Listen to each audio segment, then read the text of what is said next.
आरोप लगते हैं मुखिया पर कि आज आबू आवास में 30,000 रुपया घूस लिए हैं, तो कहीं आबू आवास के नाम पर गिरफ्तार होते हैं मुखिया या मुखिया प्रतिनिधि। और सिर्फ रंग रोगन के लिए 22 लाख 25 लाख का एस्टिमेट बनकर के विभाग दिया है। तो यही मैं समझ से परे लगता है कि आखिर क्यों इसमें किनका हाथ है, किनका मिलीभगत है। ताकि अपना जनता खुश रहे, उन्हें कामयाब हो, मेरा जनता आगे हो, विकास बढ़े, मतलब किसी तरह से परेशानी ना हो। जी। झारखंड सरकार का कुछ माह पहले 15,000 रुपये मेंटेनेंस चार्ज के तौर पे हम लोग को मिलता है, लेकिन मिलता है उसी पैसे में मैं साफ सफाई कर्मी में रखा हूँ, रिपेयरिंग में होता है वही पैसा मैं रखा हूँ। हर पंचायत में पैसा मिलता है लेकिन लोग रखते नहीं है। हाँ, मुखिया पर आरोप लगता है कि 30,000 रुपया आबू आवास में ले लिए, तो पीएम आवास में पैसा ले लिए हैं। अभी उठा पाएंगे जब निस्वार्थ भाव से काम करेंगे, अन्यथा काम नहीं आज उठा पाएंगे। और मैं अपना संवेदक में बोला कि जब तक मुझे एस्टिमेट हैंडओवर नहीं करेंगे, जब तक मुझे नहीं मिलेगा तब तक मैं काम करने नहीं दूंगा। विभाग से भी मुझे प्रेशर आ रहा है कि काम करने दीजिए मुखिया जी, मैं बोला वैसे काम करने मैं नहीं दूंगा, मुझे एस्टिमेट चाहिए तभी मैं काम करने दूंगा। आरोप लगते हैं मुखिया पर कि आज आबू आवास में 30,000 रुपया घूस लिए हैं, तो कहीं आबू आवास के नाम पर गिरफ्तार होते हैं मुखिया या मुखिया प्रतिनिधि। लेकिन मंजीत सिंह जैसे मुखिया की जरूरत है पूरे झारखंड में। बता दे वो भ्रष्टाचारों पर आवाज उठाने लगे हैं। उनका साफ तौर से कहना है कि झारखंड सरकार द्वारा प्रत्येक पंचायत में रिपेयरिंग के लिए सचिवालय का बजट तय किया है। सरकार मॉडल पंचायत के लिए सरकार ने तय किया है, जिसमें 22 लाख 25 लाख 20 लाख रुपए की बजट तय की है। अब बताया जाता है कि उस बजट के हिसाब से नहीं कार्य किया जा रहा है। विशेष उन्हीं से जानने का प्रयास करते हैं कि क्या कुछ मामला है, क्या कुछ कहते हैं। जोहार। बहुत बहुत धन्यवाद। भैया ये बताइए, जहां मुखिया पर आरोप लगता है कि 30,000 रुपया आबू आवास में ले लिए, तो पीएम आवास में पैसा ले लिए हैं, लेकिन आप भ्रष्टाचारों पर आवाज उठाने लगे हैं। सरकार द्वारा मॉडल पंचायत सचिवालय के लिए पैसा दे रहे हैं, कहीं 25 लाख तो कहीं 20 लाख रुपया, उसमें कार्य नहीं हो रहा है, ऐसा कुछ मामला आ रही, क्या कुछ मामला? इसी बात लेकर के मैं बात रखा कि दुर्भाग्य की बात है कि जिले के सभी पंचायत लगभग मॉडल एस्टिमेट बनकर के टेंडर हुई है, लगभग बहुत जगह काम चालू भी हो गया, लेकिन कार्य क्या हो रहा है वो तो सभी को पता है। सिर्फ रंग रोगन पेंट पुट्टी का काम हो रहा है। जब संवेदक के द्वारा पूछा जाता है कि इसमें कार्य करना क्या है, तो बोलता है सिर्फ पेंट पुट्टी करना है। विभाग को जब पूछा जाता है तो वही बात वो भी कहते हैं। तो आखिर ये समझ में नहीं आता है कि पंचायत भवन 17 से 18 लाख में बना और सिर्फ रंग रोगन के लिए 22 लाख 25 लाख का एस्टिमेट बनकर के विभाग दिया है। तो यही मैं समझ से परे लगता है कि आखिर क्यों इसमें किनका हाथ है, किनका मिलीभगत है। क्या इस मामले को लेकर उच्च अधिकारियों तक अपने मामला को पहुंचाया, गलत तरीके से कार्य किया जा रहा है? कल मैं उपायुक्त महोदय को व्हाट्सएप के जरिए मैं संदेश दिया था, लेकिन आज सौभाग्य हुआ कि मैडम खुद मजभंडा आज चल के आए।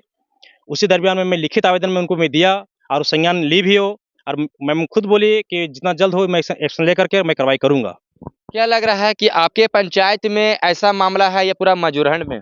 पूरे मजभंड मेरे पंचायत का मामला है, पूरे जिले का मामला है, लेकिन कोई खुल के बोलना इसलिए नहीं चाहते हैं कि काफ़ी मुखिया हो या काफ़ी लोग हैं जो संवेदक हैं, तो कहाँ आवाज़ उठा पाएंगे। आवाज़ तभी उठा पाएंगे जब निस्वार्थ भाव से काम करेंगे, अन्यथा काम नहीं आवाज़ उठा पाएंगे। और मैं अपना संवेदक में बोला कि जब तक मुझे एस्टिमेट हैंडओवर नहीं करेंगे, जब तक मुझे नहीं मिलेगा तब तक मैं काम करने नहीं दूंगा। विभाग से भी मुझे प्रेशर आ रहा है कि काम करने दीजिए मुखिया जी, मैं बोला वैसे काम करने मैं नहीं दूंगा, मुझे एस्टिमेट चाहिए तभी मैं काम करने दूंगा। अगर सिविल वर्क में काम करना है 13 लाख उसका एस्टिमेट है, तो सिविल वर्क में करना क्या है, सिर्फ पेंट पुट्टी, उसके अलावा कुछ भी है। मैं बोला कि दरवाजा खिड़की कबाड़ना है, तो बोलता नहीं कबाड़ना है, सिर्फ उसको रिपेयरिंग करना है। इसकी वजह से मैं काम रोका हूँ यहाँ पे। क्या क्या कार्य करना है मॉडल सचिवालय को लेकर? वो अभी तक मुझे पूरा फुल एस्टिमेट मिला नहीं, तो मैं क्या बता पाऊँ इसमें। सिर्फ मुझे इतने मालूम चलता है कि अंदर पुट्टी करना है, बाहर पुट्टी करना है और पेंट करना है। तो ये बतावे लोग कि क्या पेंट पुट्टी में सिर्फ 25 लाख लगेगा।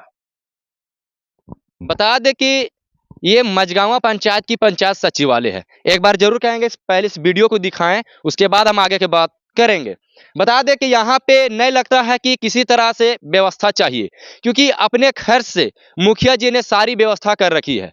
किसी पंचायत सचिवालय में जाइए तो वहाँ पे शौचालय के लिए परेशान हो जाइएगा, लेकिन इस पंचायत सचिवालय में आइए और यहाँ तो देखिए विधि व्यवस्था, यहाँ की ऑफिस की विधि व्यवस्था देखिए। किसी पंचायत में सचिवालय में अगर जाते हैं आप या मुखिया को खोजते हैं तो मिलेगा नहीं, उनका मोबाइल ऑफ बताएगा। लेकिन मंजीत जी ऐसा कार्य कर रखे हैं कि एक व्यक्ति को यहाँ पे नियुक्त करके रखे हैं, इसलिए कि अगर शायद हम पंचायत सचिवालय नहीं पहुंचेंगे तो हमारा जो ग्रामीण क्षेत्र से लोग आएंगे वो निराश होकर नहीं जाएंगे, घूम कर नहीं जाएंगे, वो अपना समस्या जो भी है यहाँ सुना के जाएंगे। या कागज में साइन कराना होगा तो कागज जमा करके जाएंगे, ऐसा कोई दिक्कत नहीं है। और बता दें कि यहाँ पे 10 बजे से शाम 5 बजे तक नियुक्त रहते हैं एक व्यक्ति, उनसे भी जानते हैं और इनसे भी जानते हैं कि आखिर नियुक्त क्यों किए हैं, क्योंकि पैसा तो उनको मिलता है, आखिर कौन देते हैं। अच्छा, आपने पर्सनली यहाँ पे व्यक्ति को नियुक्त किया है या सरकार द्वारा ऐसा आदेश है? नहीं, पर्सनली मैं तो नहीं कह सकता हूँ। झारखंड सरकार का कुछ माह पहले 15,000 रुपये मेंटेनेंस चार्ज के तौर पे हम लोग को मिलता है, लेकिन मिलता है तो उसी पैसे में मैं साफ सफाई कर्मी में रखा हूँ, रिपेयरिंग में होता है, वही पैसा मैं रखा हूँ। हर पंचायत में पैसा मिलता है, लेकिन लोग रखते नहीं है। अच्छा, ये बताइए, आप रखे हुए हम चतरा जिला की बात कर ले, चतरा जिला में नहीं लगता है कि ऐसा पंचायत सचिवालय में किसी व्यक्ति को रखा गया हो, इस तरह से विधि व्यवस्था रखा होगा, आखिर क्यों ऐसा? मैं दावे के साथ चतरा जिला में, दावे के साथ मैं झारखंड में कहता हूँ, मैं कहीं ऐसा नहीं होगा कि 10 से 5 को ड्यूटी देकर कोई आदमी रखे होंगे पैसा पे। आपने अपने खर्च से बहुत सारे यहाँ विधि व्यवस्था रखा, एलईडी वगैरह भी रखे थे, लेकिन किसी कारण चोरी वश हो गया है। अब भी आपने बहुत सारा कार्य भी कर रहे हैं पंचायत सचिवालय लिए अपने खर्च से, ऐसा क्यों? मनोबल टूटेगा भी नहीं, कार्य करने का क्षमता है तो मनोबल टूटेगा भी नहीं, तोड़ेंगे भी नहीं। जब तक हमारा कार्य का अवधि है तब तक हमारा जो जुनून जज्बा रहेगा। हम मिलाएंगे उस व्यक्ति से जो यहाँ पे नियुक्त है, उनसे जानने का प्रयास करेंगे उनका कार्यशैली क्या रहता है, कब तक यह ड्यूटी देते हैं, क्या क्या वो काम करते हैं।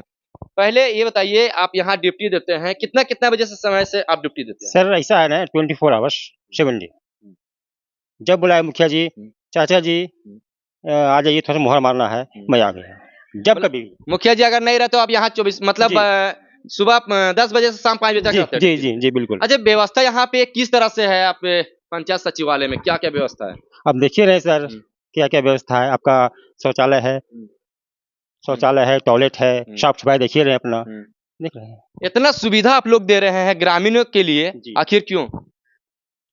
आखिर मतलब कि सुविधा जनता के लिए, ताकि अपना जनता खुश रहे, उन्हें कामयाब हो, मेरा जनता आगे हो, विकास बढ़े, मतलब किसी तरह से परेशानी ना हो। ना हो जी। बता दें कि ग्रामीणों के लिए परेशानी ना हो, इसीलिए इनको नियुक्त किया गया है। और ये बता दें, सुबह 10 बजे से शाम 5 बजे तक रहते हैं। मजूरहन ब्लॉक ये ऐसा पंचायत है जो हमेशा सुर्खियों में रहते हैं।